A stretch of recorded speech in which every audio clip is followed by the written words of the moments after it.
because that's what we are doing right now in conventional medicine. We overlook the fact that what the individual feels, the emotions, the thoughts that come in the different situations we go through life, these are also taken into account by a part of the brain that governs the autonomic function. So it's not just what we feel, we perceive like colds, but also what we feel.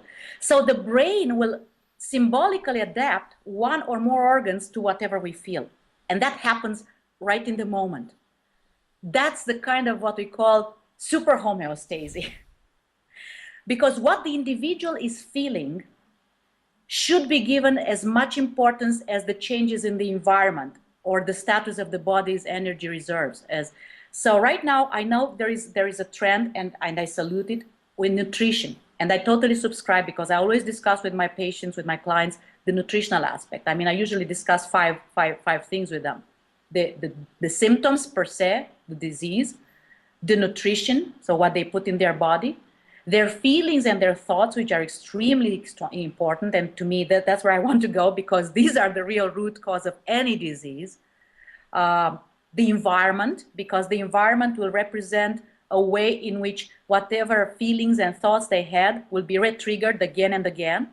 And also the social, their interactions, the people that they interact with in the immediate way, that will basically contribute to that, because the brain never gives useless or senseless orders.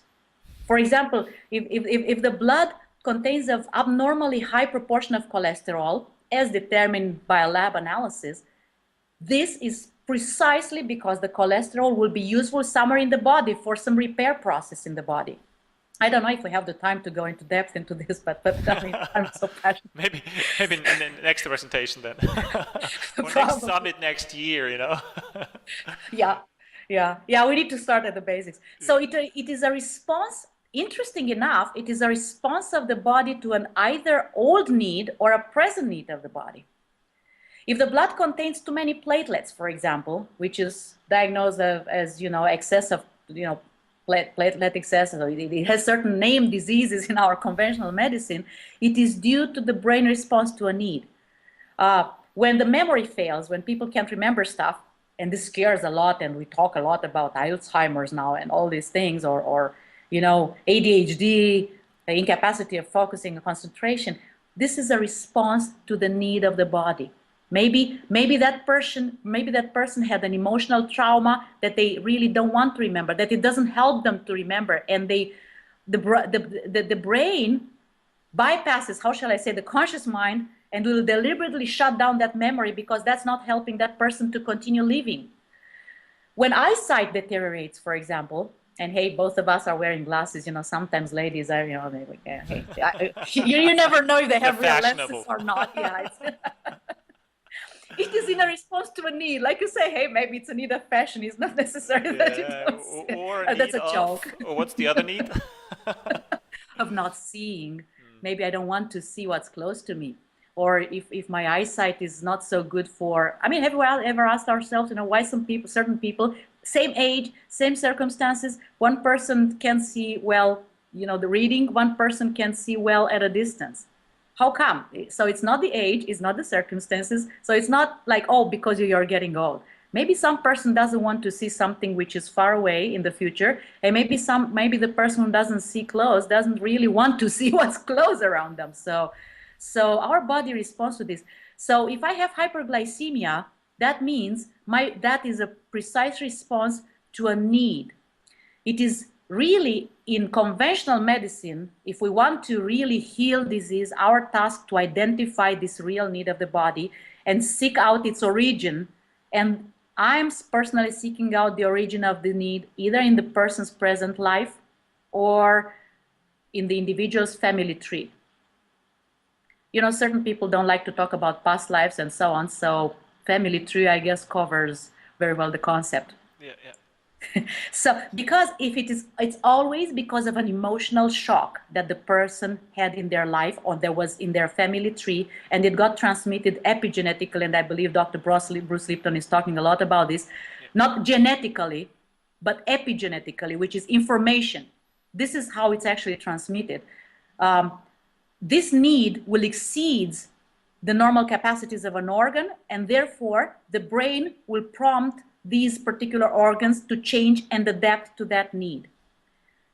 So, for example, I don't know, I mean, I would like, to go maybe to talk about examples and different things, because I've seen so many people coming with different life situations which were not handled through conventional medicine. And then, unfortunately, when it's late enough, they start seeking what they call alternative ways. This is not an alternative way. I would say this is the root cause of well, hopefully that's, as part of integrative medicine, it's going to be one of the core ways how people are treated very soon, And I know a lot of health professionals treat that way already, which is wonderful. So yes, Diana, can you talk about or give examples, because I think it makes it more visual and very, alive.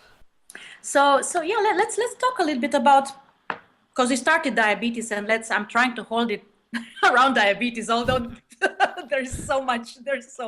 I mean, it's so much intricate, and I'm taking a few notes, because I'm looking a few notes for I took down a few notes that were patients that I worked recently.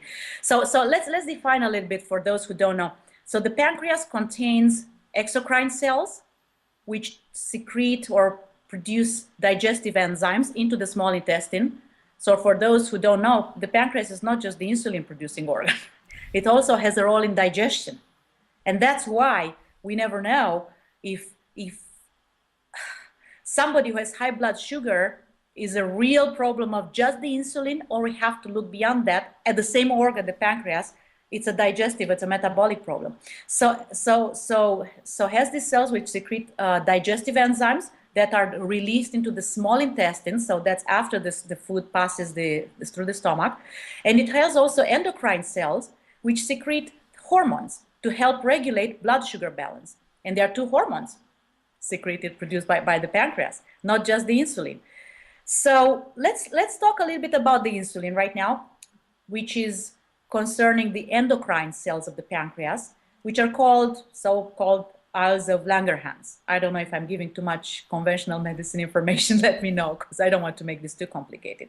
So the two main disorders, I would say, of the endocrine function of the pancreas are hypoglycemia, so very or less blood sugar, low blood sugar. Low blood sugar, yes. And hyperglycemia, which is high blood sugar. So I don't know if we ever talk about, in mental health, we talk about the clear relationship of any disease with a traumatic shock, a conflict that happens in the present person's life, or the person has in their epigenetic information, usually from their family tree. And what I mean by this, that maybe this information is carried from ancestors. A conflict, traumatic shock happened in an ancestor's life. It didn't manifest as a disease in their ancestor's life, but the information is being transmitted epigenetically into the current life. And then one event happens and it triggers the body to adapt. It triggers the brain to find an adaptogenic mechanism, which will give an order to that particular organ to adapt to a situation. And we'll talk about this, because many times the situations are not even real. Sometimes the situations are just, as we say, imagined or in the person's thoughts.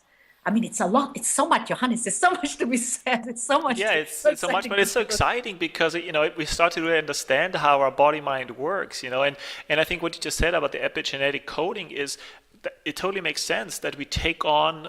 I see it in my family, in other people's families, in my clients, that we take on these traits that our parents, our grandparents had. We seem to have similar health issues. And in that sense, it totally makes sense. We take this information and kind of, unconsciously live it.